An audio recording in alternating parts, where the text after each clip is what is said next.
Hey there guys, it's Guy here, and we're going to be looking at today, and this is a mouthful after all, at the Corsair Dark Core RGB Pro SE wireless gaming mouse.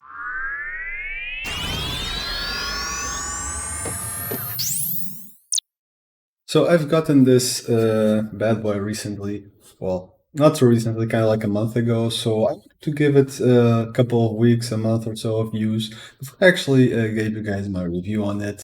It's not a sponsored video. I bought it myself. There was no sponsorship or free product from Corsair or anything like that. So this is literally just my opinion based on my use of it. That I've been using it pretty much daily.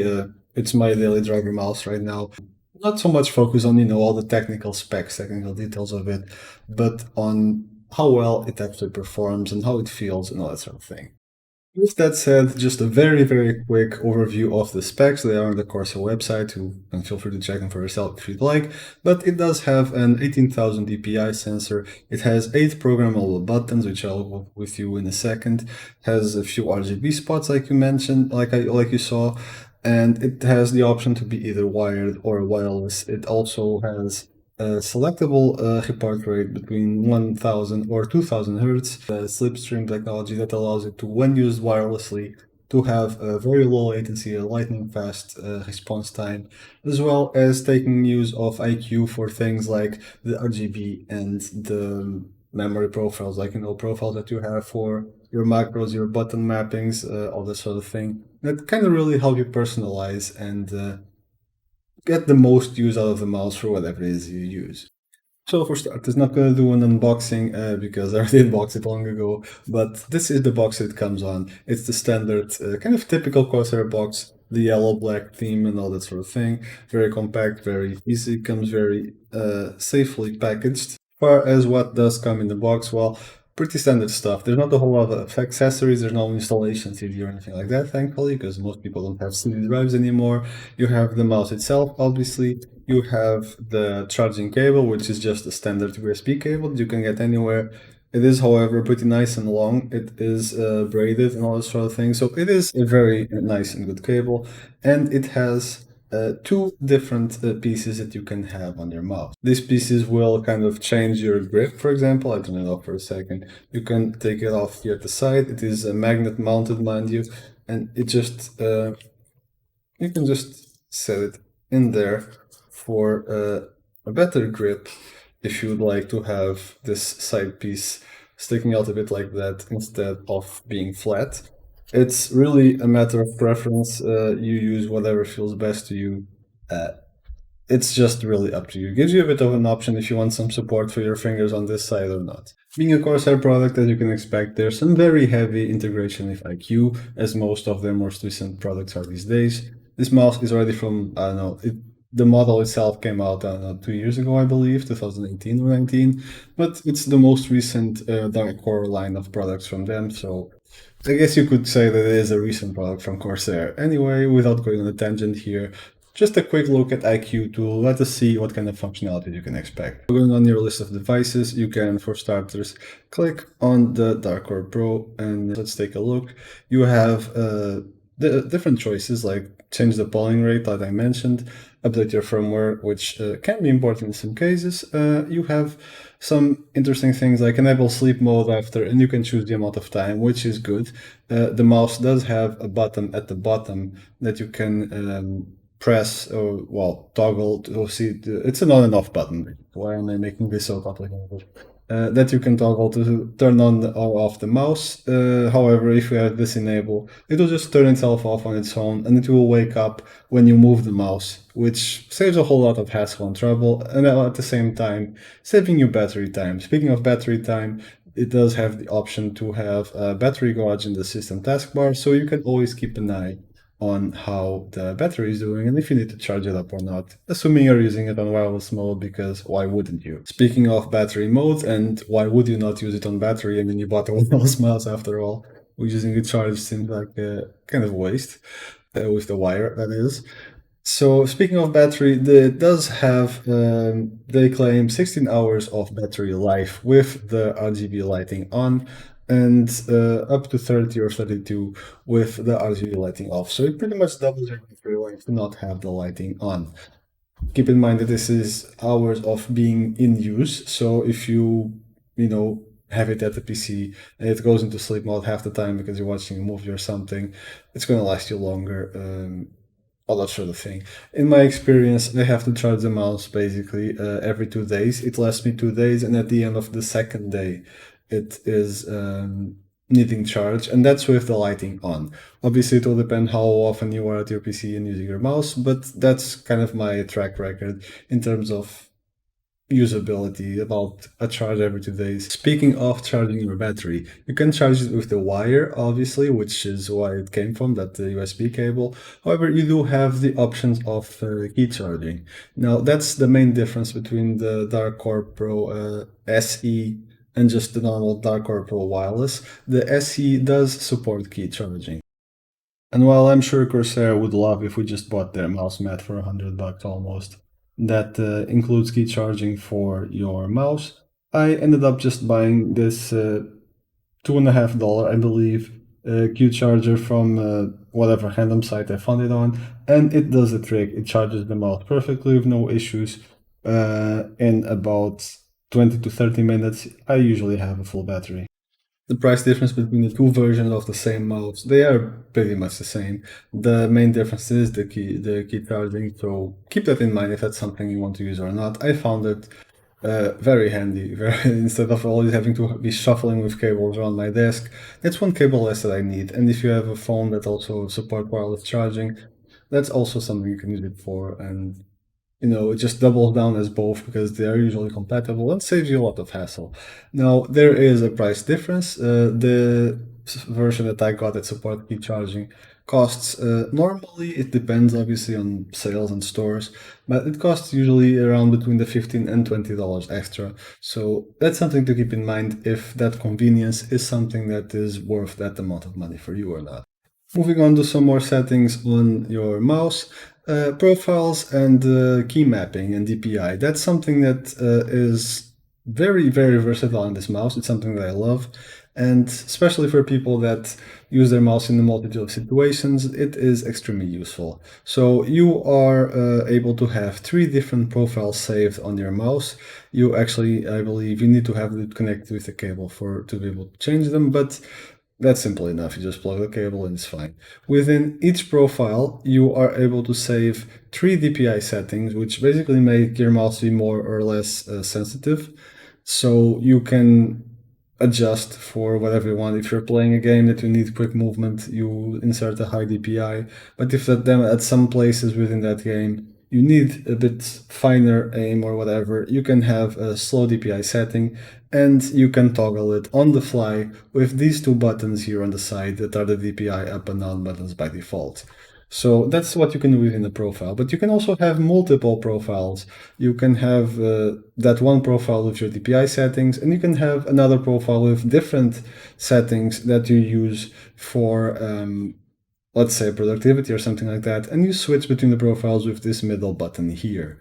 This applies not only to changing the sensitivity of your mouse, but also for other things, like for example, assigning specific functions for specific buttons. For example, when I am playing World of Warcraft, I have changed the functions of these buttons and the side button here to actually use some skills that I want to use while I'm playing.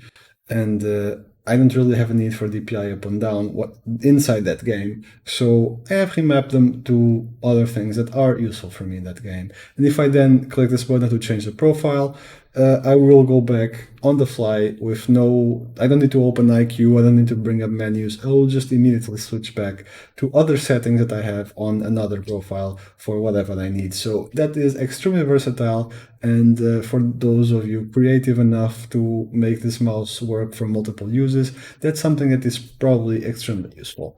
Something that a lot of people, some find annoying, some find fascinating, is RGB. The mouse has a bunch of different RGB zones, as you can see.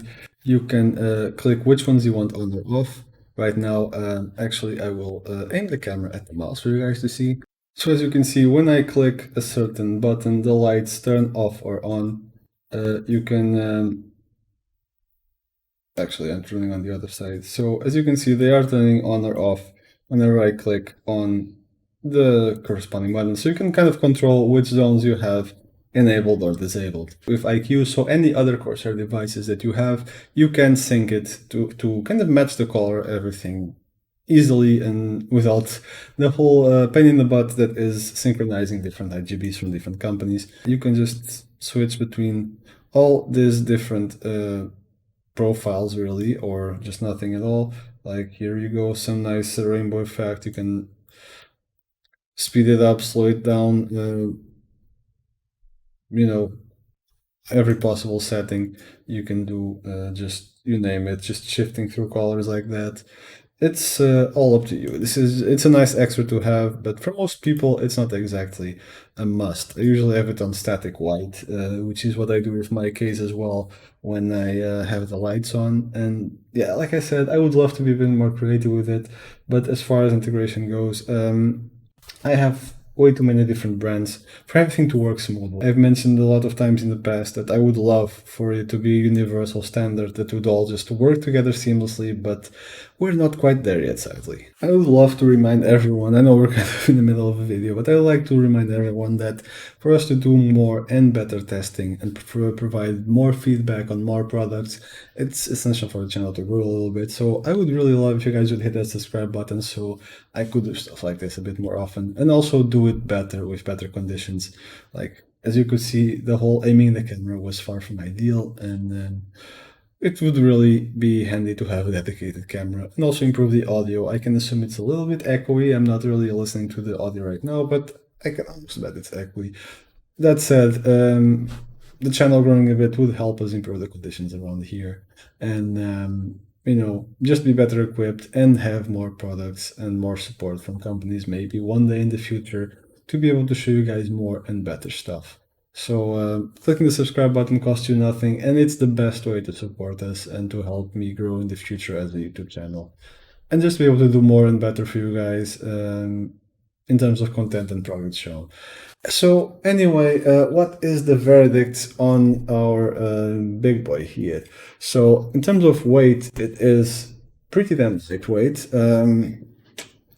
I actually am going to weigh it. Hold on. So it weighs in at 142 grams according to my kitchen scales, and it's pretty comfortable to have in the hand. The texture, the plastic texture on the sides and buttons and on top and on the grip, they are pretty comfortable. I don't get like sweaty hands when using it or anything like that. Pretty damn comfortable, pretty smooth. Even after a month of usage, I see no marks, like those nasty grease marks that you sometimes get on hardware, especially on peripherals when you're using them for a while. I have not gotten that at all yet on this mouse. I think I clean it now and again, but you would expect it to be visible, and it's not, despite the fact that sometimes I like eating chips and watching movies and eating popcorn, and yeah, you know how it is. You guys might do the same as well. In any case, it is still pretty damn clean. Seems very easy to maintain. I just go over it with a cloth to clean it now and again, and it seems to be in very good condition. It is, like I mentioned, extremely light and comfortable. Even to use like this, I have a mouse mat on, well, a desk mat, let's call it, and it just flows very easily. I'm moving it right now, by the way. It just flows very easily across the mat. As far as price goes, the Corsair MSRP on their website right now, at least for Europe, they are claiming an MSRP of 109.99 for the version that I have, the SE wireless version, so the one that supports Qi charging, and 99.99 for the darker, the one that is exactly the same but does not support Qi charging, which is the Dark Core Pro RGB Pro without SE in the name. Well, happy for you guys in the US. You guys have it a little bit better than us here in Europe. In any case, I'll be putting Amazon links down in the description below if you guys would like to support the channel and if you consider buying this product after hearing this review.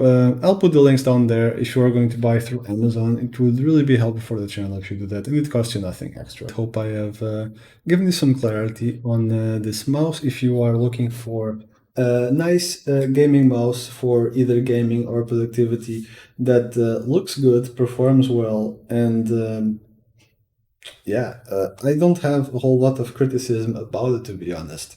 The only thing I can possibly think of criticize is that for the Qi charging, you have to place it on the kind of the butt of the mouse has to be kind of on the center of the pad, so it's kind of like hanging over the pad a bit when you're charging. But that's just nitpicking, really. That's nothing really important or game breaking like that. All in all, it is a very nice mouse. I love it. The buttons are placed nicely. I don't have trouble hitching the buttons with the type of grab words, with the type of grip that I have on the mouse. Maybe the DPI up button here. It's a bit. I kind of have to like really stretch my finger to get there, but I kind of have tiny hands, so there's that. And I really do recommend it. Again, this is not a sponsored video. I was not given or sent the mouse by Corsair either. I bought it myself. So yeah, this is my own I'm turning into a Murloc. My own unadulterated opinion on the mouse. So if you guys have enjoyed the video, leave a comment down below. Tell us how you would like to see the videos improved in the future, what you'd like to see more of or done differently.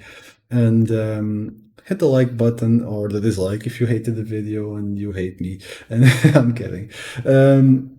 Give me some feedback, I would love that. And like I said, consider hitting the subscribe button and help us grow. Hope I see you guys in the future. In the meantime, have fun. And if you are going to get this mouse, then I wish you the best of luck and I hope you enjoyed as much as I did. Epic PC Guy out. Until the next video.